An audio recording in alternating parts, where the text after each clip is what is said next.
Since you're well known for being associated with Progressives for Obama, I'm wondering how you feel on this cycle. This cycle's different. The first cycle, Obama was an unknown in terms of what he would actually do. We knew where he would stand in terms of his campaign, what the issues he stood on. Some of us knew him personally from going way back when he first ran for office. That's when I first ran into him. And I helped him speak at that first anti-war rally he spoke at. But the main thing we knew that back then in the Progressives for Obama days is that whatever he wanted to say about where he was at, and we pegged him as a liberal speaking to the center, that he was there was a difference that mattered between him and McCain, Sarah Palin. And so we said go for it. And that's why we formed Progressives for Obama. But this time it's a little different because he has a track record. And I can tell just from the working class around where I live is that they're a lot less enthusiastic. They are really against the Republicans, so they may get out and vote for them, but not with nearly the same degree of intensity as they had before. So I think it's going to be uphill for him. For our part, we've decided to take the approach, and by our I mean Progressive Democrats of America, which I guess I can describe. It is to the Democratic Party what the Tea Party is to the Republicans. It's independent of them, but it operates in their orbit. And like the Tea Party tries to push the Republicans to the right, we try to push the Democrats to the left. And our approach to the election is to work for the election of 12 candidates, including Norm Solomon, to get them in the Progressive Caucus. We want to expand the Progressive Caucus in Congress.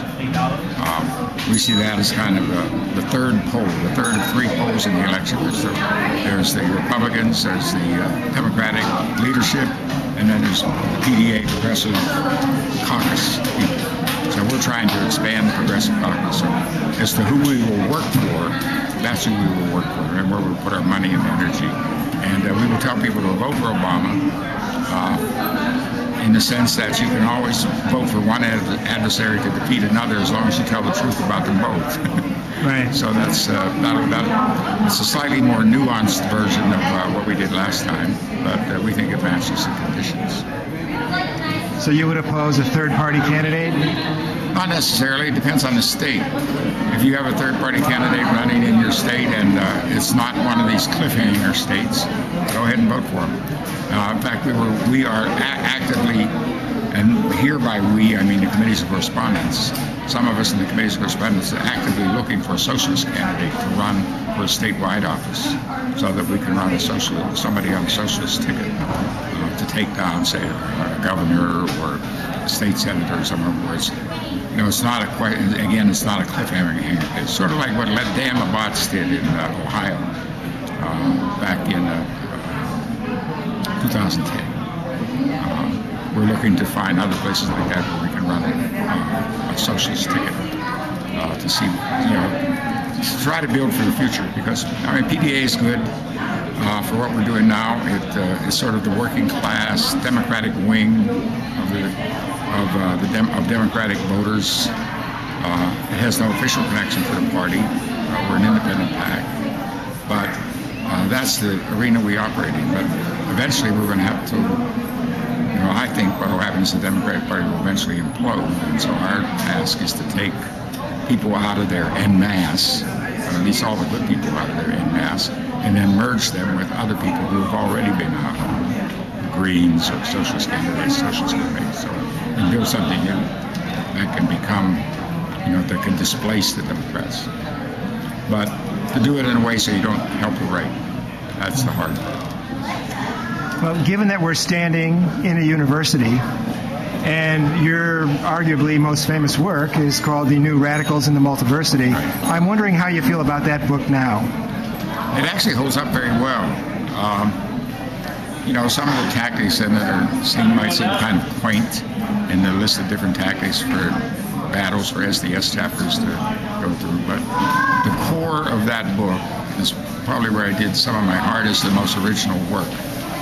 Which was to understand what the university really is. And there were all kinds of debates going on in there, where the students were workers, or there was a pamphlet out at the time called Student is Nigger, which was absolutely wrong. Not only to use the N-word, but the whole concept was wrong. There was a concept out of youth as a class. There were all these different competing ideas about what young students were. So what I did is I did a study of Marx, a study of American higher education, and I came to the conclusion that what students were the trainees for the new working class, and that they were the knowledgeable. That's the product that they were in the university. You had to look at the university from a sort of political economy of knowledge, or political economy of information, and that what students were the knowledgeable, and that was the main product of our university, to create a knowledgeable worker that could fit in to what was then a new and expanding scientific and technological sector of the economy. And indirectly, that's where that would fit into the social safety net sector of the economy as well. And that was what was going on in the universities, and that's how students should see themselves. They should see their battles in that context. And I was trying to write it in such a way that by seeing their overall position in production and how the universities connected with the overall system of production, that it would instill a wider class consciousness as part of their battle. So that was the core of that work, and I think it's still true. I think a lot of people would agree with you. So my last question has to do, it's the perennial question. How do we stop the wars? First of all, I'm assuming you agree the war in Iraq has not stopped. I don't agree with that. You don't think it's stopped? I think it stopped. As a war, it stopped.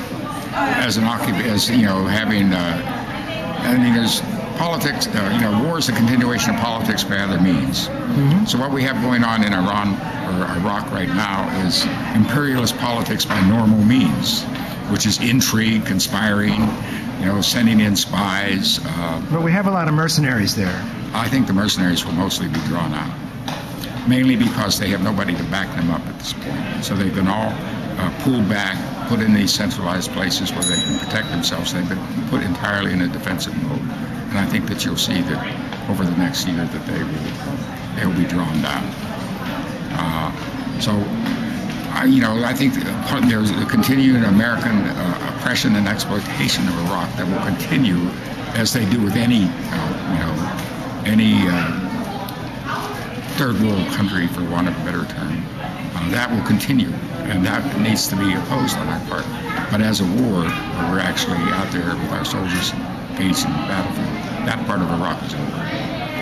And Afghanistan? Not yet, but it looks like it's on its way.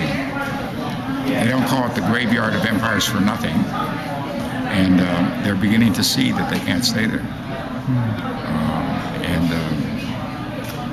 Obama says he wanted them out by 2014. I don't know whether I would believe that or not.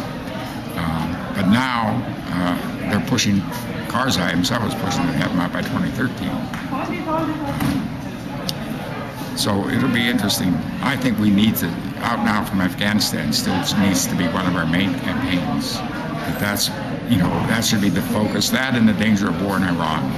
Those are the main focuses of the anti-war movement at this point. So what can people do to resist the next war, which would be Iran? Well, I used to argue, and I think I still do, that wars end when three things happen. One is that the streets become ungovernable. And two is when soldiers refuse to fight. And three is when Congress votes to cut off the money. So pick all or any one of those that you like and get to work on it. Great. Thank you, Carl. All right.